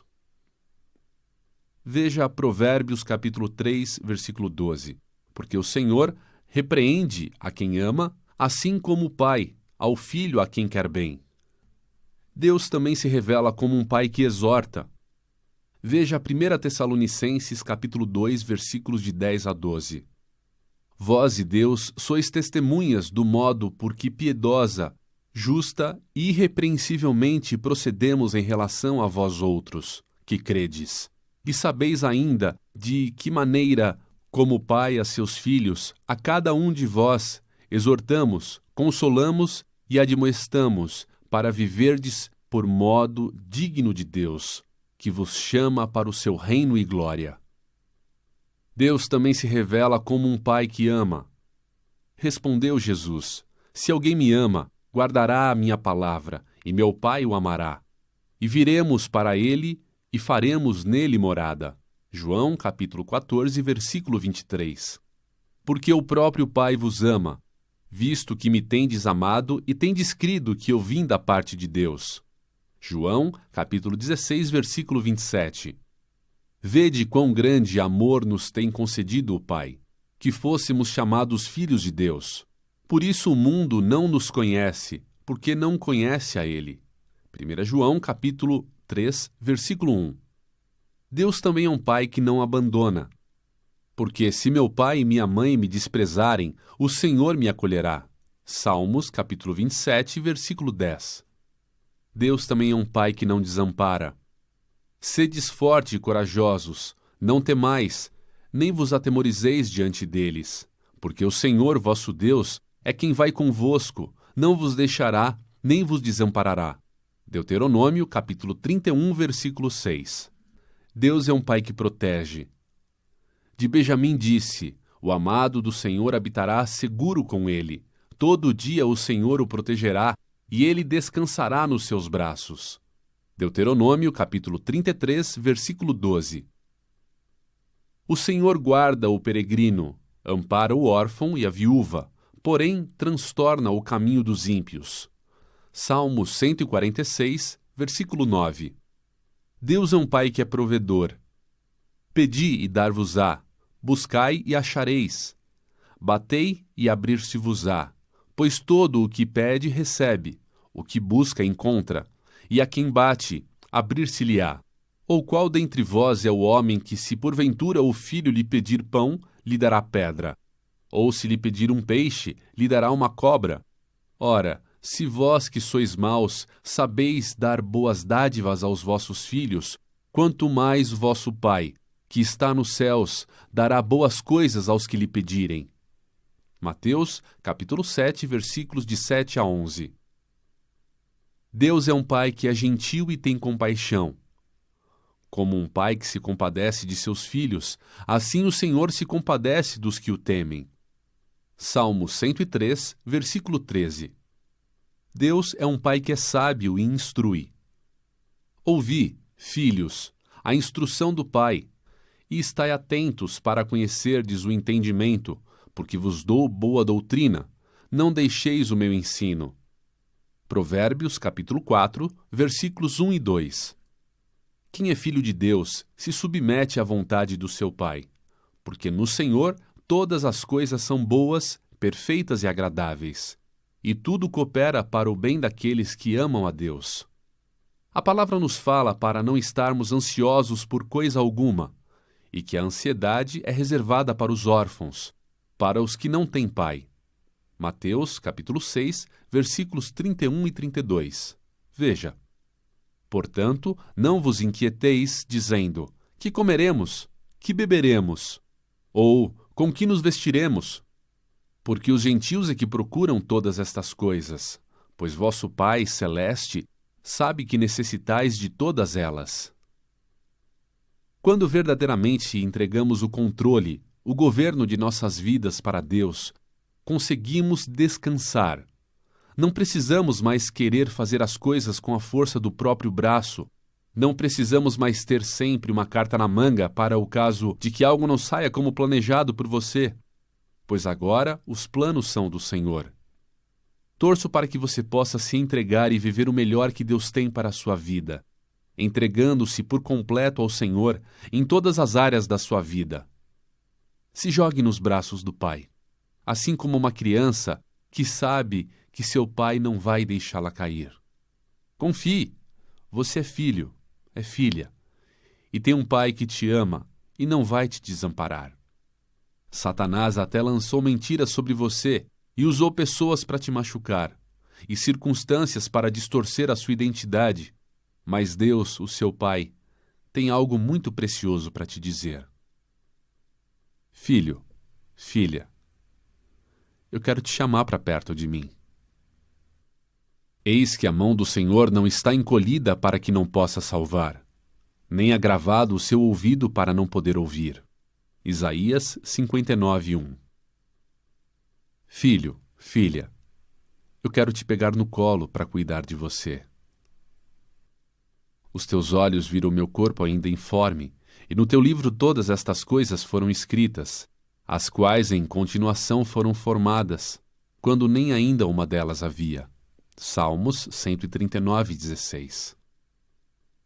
Filho, filha, quero te ver com a pureza de uma criança, como eu te criei.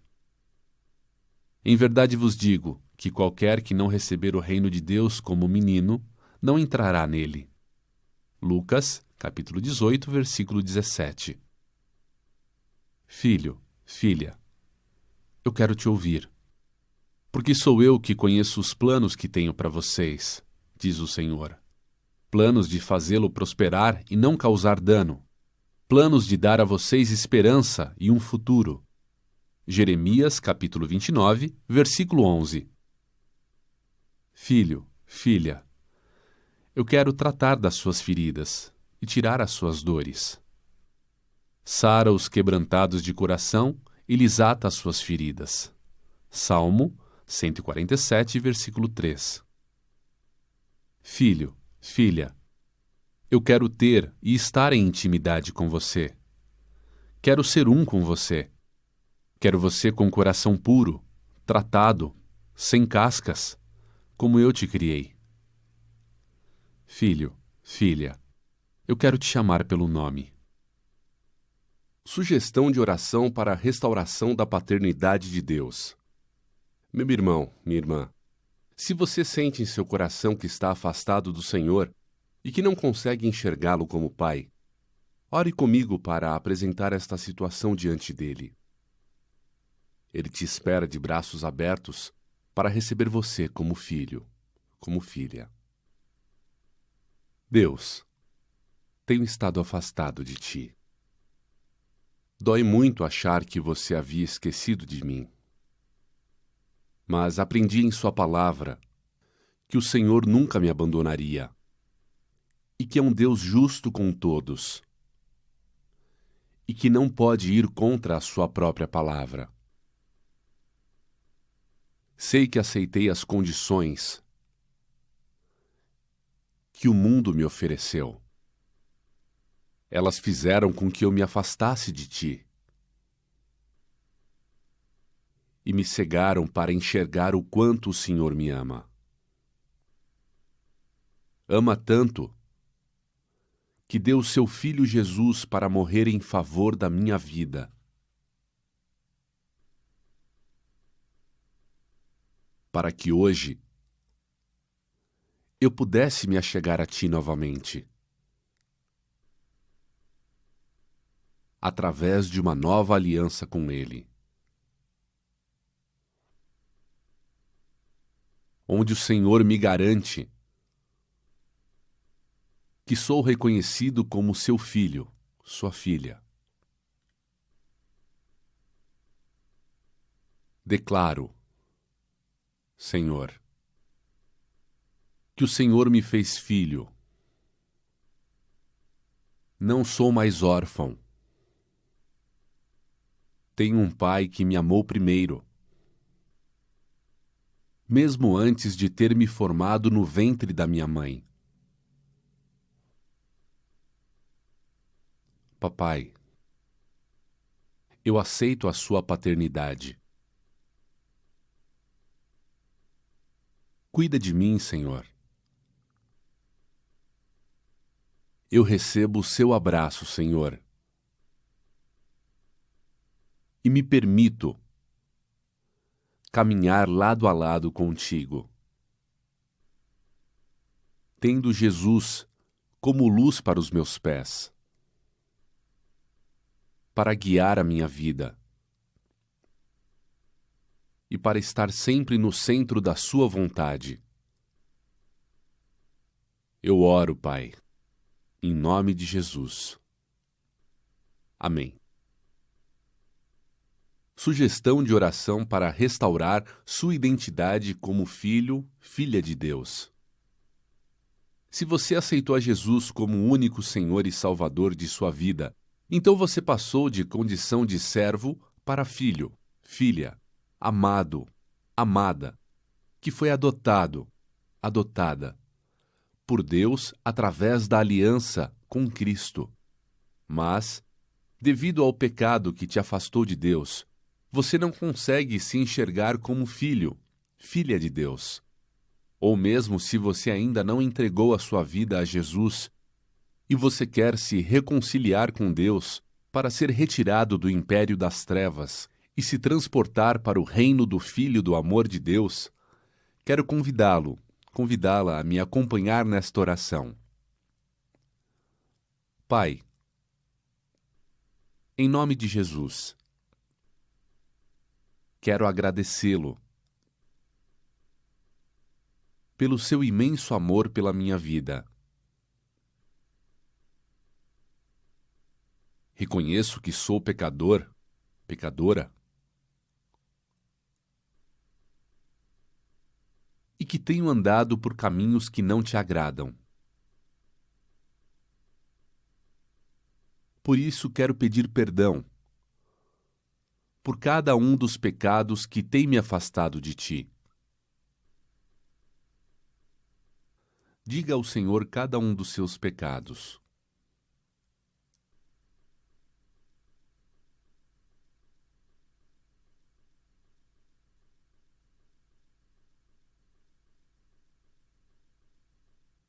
Eu recebo o seu perdão, Pai.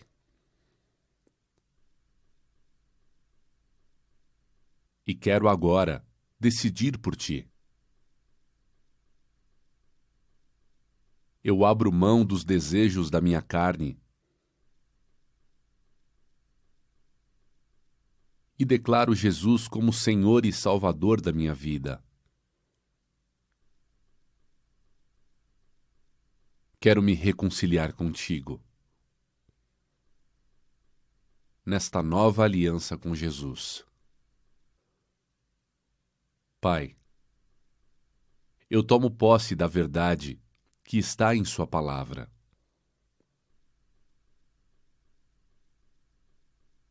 E me apresento diante de você como filho, filha. Quero, Senhor, que minha vida seja transformada. Por isso, sempre que eu pensar ou sair dos seus caminhos, incomoda o meu coração para eu corrigir a minha rota. Reconhecer em humildade que errei e volte aos seus caminhos. Eu oro e te agradeço em nome de Jesus. Amém.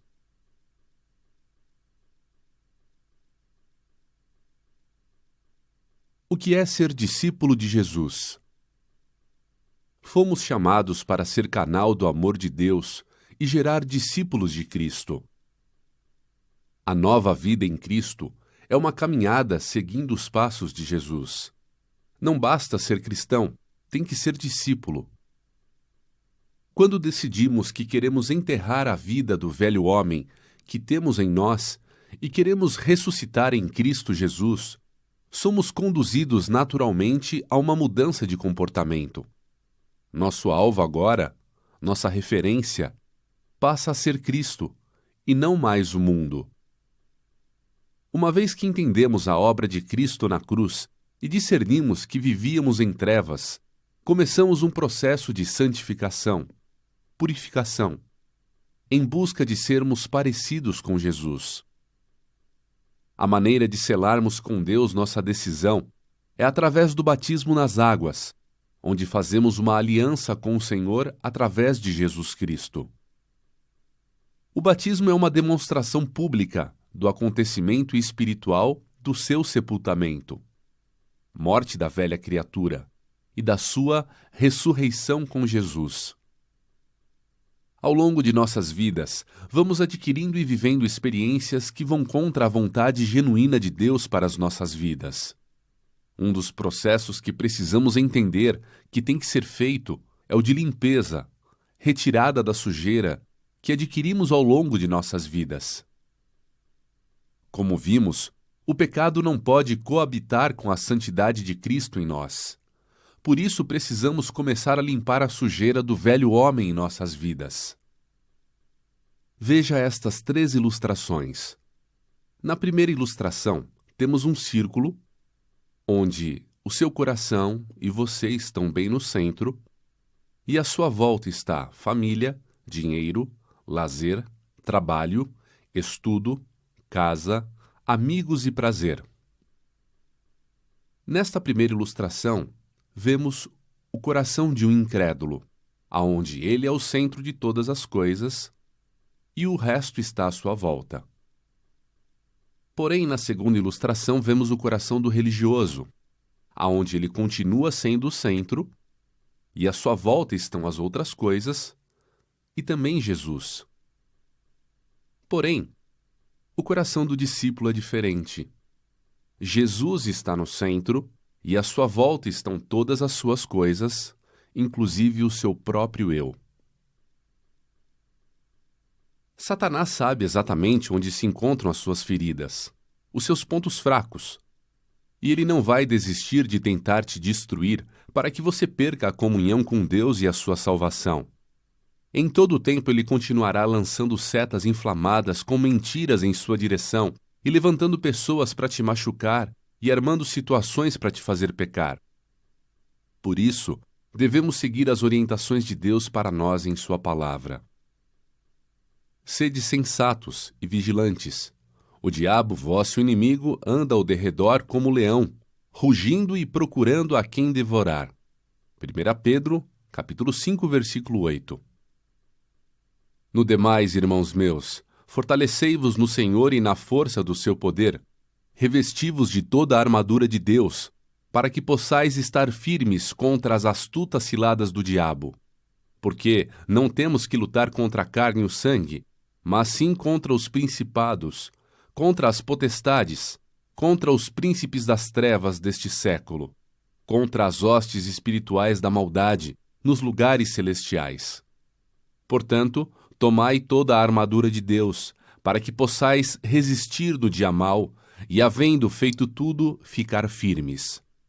Estai, pois, firmes, tendo cingidos os vossos lombos com a verdade, e vestida da couraça da justiça, e calçados os pés na preparação do evangelho da paz, tomando sobretudo o escudo da fé, com o qual podereis apagar todos os dardos inflamados do maligno. Tomai também o capacete da salvação e a espada do Espírito, que é a palavra de Deus, orando em todo o tempo, com toda a oração de súplica no Espírito, e vigiando nisto com toda a perseverança e súplica para todos os santos. Efésios, capítulo 6, versículos de 10 a 18. Vigiai e orai, para não cairdes em tentação. O espírito com certeza está preparado, mas a carne é fraca. Mateus, capítulo 26, versículo 41. Devemos buscar um coração segundo o coração de Deus, porque o coração é o lugar da morada de Deus. O Senhor quer que tenhamos um coração acessível, ensinável, para nos curar e corrigir quando necessário. Se não estivermos sensíveis à sua voz, corremos um risco sério de que nossas atitudes e decisões estejam fora do centro da vontade de Deus. Por isso, os princípios e motivações nas circunstâncias da nossa vida devem caminhar juntos e alinhados para não estarmos fora da palavra do Senhor e agindo conforme a nossa carne e as desilusões da nossa alma. Aprendendo as linguagens do amor.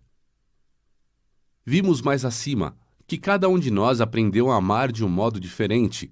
Recebemos informações e passamos por situações em nossas vidas que deixaram marcas em nossos corações e nos ensinaram a expressar e comunicar o amor de uma forma muito particular e diferente para cada um de nós.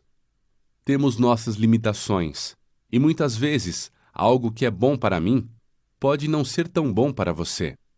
Existem momentos em que fazemos ou dizemos algo para uma pessoa e ela entende outra completamente diferente. Achamos que todas as pessoas se sentem amadas do mesmo modo que nos sentimos amados. O que na verdade não é bem assim, porque Deus, em sua multiforme sabedoria, nos fez de formas diferentes para nos sentirmos compreendidos, aceitos e realizados. Quando nos preocupamos e buscamos compreender a forma com que a outra pessoa se sente amada, ela se sente preparada para nos entender, pois quando ela se sente amada em sua linguagem, ela também começa a entregar amor. Precisamos dar amor às pessoas na linguagem certa e ter um coração misericordioso para entender que o outro pode não saber qual a sua linguagem de amor.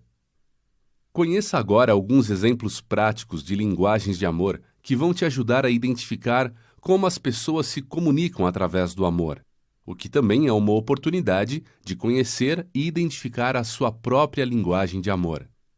Ainda que eu fale as línguas dos homens e dos anjos, se não tiver amor, serei como o sino que ressoa e como o prato que retine. O amor é paciente, o amor é bondoso, não inveja, não se vangloria, não se orgulha. Tudo sofre, tudo crê, tudo espera, tudo suporta. Assim permanecem agora estes três: a fé, a esperança e o amor. E o maior deles, porém, é o amor. 1 Coríntios, capítulo 13, versículos 1, 4, 7 e 13. Tempo de qualidade. Nesta linguagem, a pessoa gosta de ter um tempo a sós, dedicado exclusivamente a ela. Ainda que pequeno, mas contínuo, sem pressa, nem interrupções. Ela só quer ficar juntinho, conversar, ou mesmo ter a sua presença ao lado dela para assistir um filme, tomar um café ou fazer um passeio. Muitas vezes, a maneira de a pessoa se sentir amada é receber atenção e ser ouvida. Presentes. Nesta linguagem, o amor pode ser expressado com uma simples lembrancinha. Aqui não importa o valor do presente, mas sim o fato de saber que você dedicou um tempo seu para escolher algo especial para ela. Estamos falando de um botão de rosas colhido no jardim, uma caixa de bombons. Enfim, nesse simples gesto, a pessoa se sente valorizada e registra a seguinte mensagem: ele ou ela se lembrou de mim, pensou em mim. Atos de serviço. Aqui a pessoa se sente motivada, feliz e amada quando nos esforçamos, nos doamos e fazemos algo por ela, como uma comida, lavar uma louça, trocar uma lâmpada, consertar uma simples fechadura, levar a pessoa em algum lugar especial, ou mesmo colocar o lixo para fora. Palavras de afirmação. Reafirmar as qualidades e o valor que o outro tem faz a alma da pessoa que se comunica nesta linguagem transbordar de alegria. Palavras carinhosas que demonstram o quanto amamos e somos cuidadosos com a outra pessoa. Por exemplo, elogios verbais. O jantar estava delicioso. Afirmações. Você ficou ótima nessa roupa. E incentivos. Fique calmo. Vai ficar tudo bem. Toque físico. Precisamos estar sensíveis e saber a hora certa para dar um simples abraço, fazer um cafuné, recostar a cabeça no ombro, um beijo no rosto, mesmo sem dizer uma palavra. Nesta linguagem, ações como estas podem dizer muito mais ao coração do que horas de um discurso motivacional. No fim, todos nós navegamos em cada uma destas linguagens, porque estamos falando de dar e receber amor.